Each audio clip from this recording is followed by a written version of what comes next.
আসসালামু আলাইকুম বন্ধুরা, আজকে আমরা চলে আসছি লক্ষ্মীপুর জেলার রায়পুর উপজেলার জিনে মসজিদে।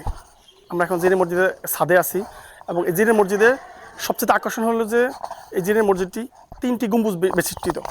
এই যে 1, 2, 3, একটা একটু বিশাল বড় এবং আর দুইটা দুই পাশে খুব সুন্দর। এই মসজিদটি নির্মাণ হয় 1888 সালে এবং এই মসজিদটি 1888 সালে 57 একর জায়গার উপরে নির্মিত হয় এবং এই মসজিদ ঘিরে অনেক রহস্য আছে, অনেক ধরনের রহস্য আছে।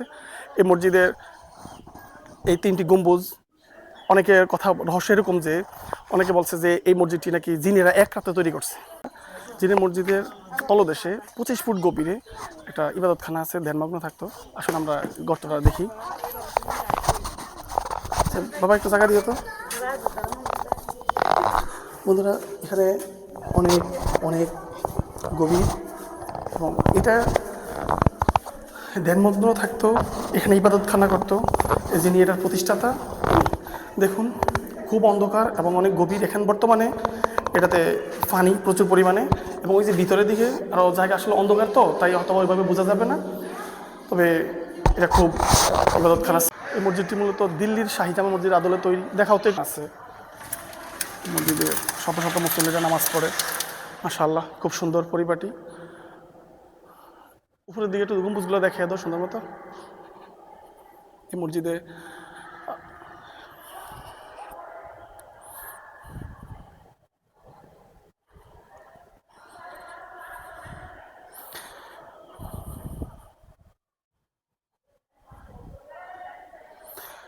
সবচেয়ে বড় জিনিস হলো এই মসজিদে একটা সময় মানুষ আসতে অনেক ভয় পাইতো এবং মানুষ দূর থেকে শুনতো আল্লাহর জিন ইনসান আল্লাহ পাকের সৃষ্টি, এবং একসময় ওনারা জিকির করতো, এখানে ইবাদত করতো এবং এই ইবাদতে মশগুল থাকতো এবং মানুষ এটার আওয়াজ শুনতে পাইতো।